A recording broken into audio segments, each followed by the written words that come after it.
got double dose.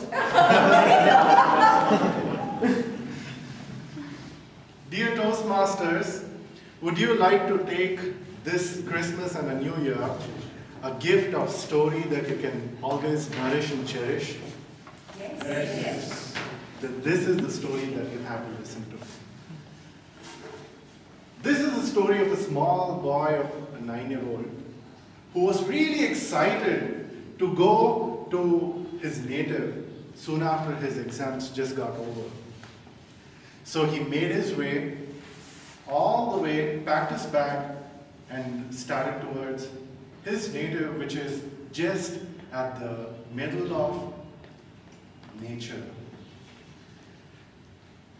It was his grandpa's house, and he loved his grandpa so much because his grandpa was one of his best friends, where he could satisfy answering the questions that the small boy put forward anytime, anywhere. So he goes to his native. He's very, very happy.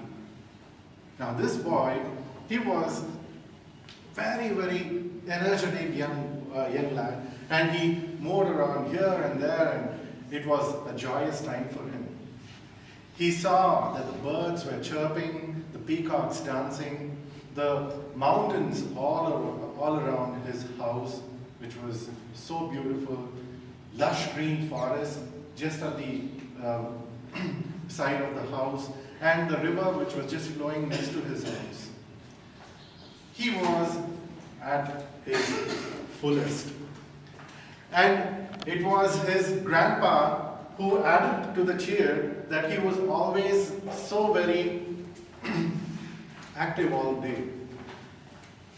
And that night, that very night, which was so cool and so soothing, he actually heard a story from his grandpa, and he went back to sleep.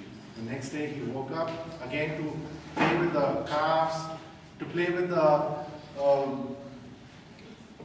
to fly kites, and this is how he was spending his time.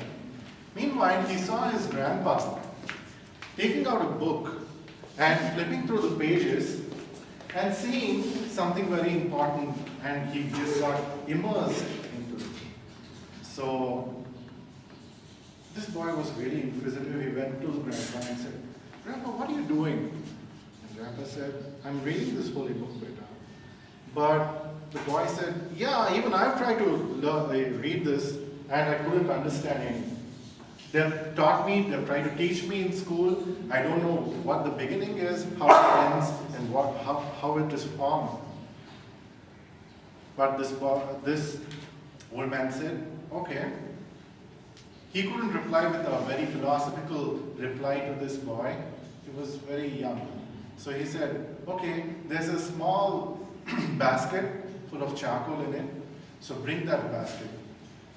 He said, "Okay, I'll do that, Grandpa." He ran to the corner of the room and bought that basket full of charcoal.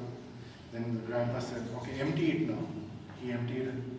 Now this basket is there. This boy is holding the basket.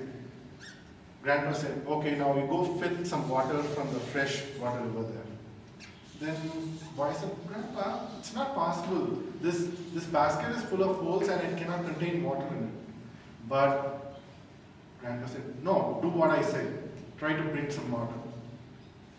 As you say, Grandpa. He goes to the water, tries to put that basket inside the fresh, cool water and to fetch water in it. But he wanted to just take the whatever water was contained in it. He wanted to reach the place where Grandpa was sitting. So he runs and runs and runs and goes and says, "Grandpa, this is the basket that you wanted, with full of water." But by the time he saw that there was no water, then he tried it again because Grandpa was not satisfied. He said, "Okay, do it again." And it happened for 3 tries, 4 times, 5 times, until that boy became very, very fatigued and said, he just gave up and said, no, Grandpa, I cannot do this anymore. Please tell me, it's just a waste of time. I cannot do this all day. I want to play out. Then grandpa said, okay, boy, I have a lesson for you to teach in this activity that you just did. Okay, so what is that lesson, grandpa, he says. So this lesson is what we can also take home. And what is that lesson? The first thing is the basket, which was the first time he took the basket out, it was containing so dark charcoal ashes in there. It was so dark and dirty. But after doing it, after going to the water, trying to fetch some water and bringing it, and he did it a couple of times, that the last time he bought the basket, it was so fresh and neat. Now, grandpa said, now this is what we get by the association of some valuable books. How is that? Now, you can compare that basket to our heart, and that charcoal, which is full of dirty things, to all the challenges that we face in our lives. And the water to the knowledge. Now, the water that is always flowing by, if we go and keep in touch with the water, the knowledge, day in and day out, whether we understand it or not understand it, but over a period of time, you look back into your life and you will see that there is so much that you have changed for good. So many bad qualities we might be having previously, but we have overcome all those things just by reading. It can be any book. I told it is a holy book. It can be Bhagavad Gita or Quran or Bible. So by reading all the books that gives us, which inculcates knowledge in us, that is how we will grow day by day. And this is how the boy learned his lesson by his grandpa. Over to you, Pastor.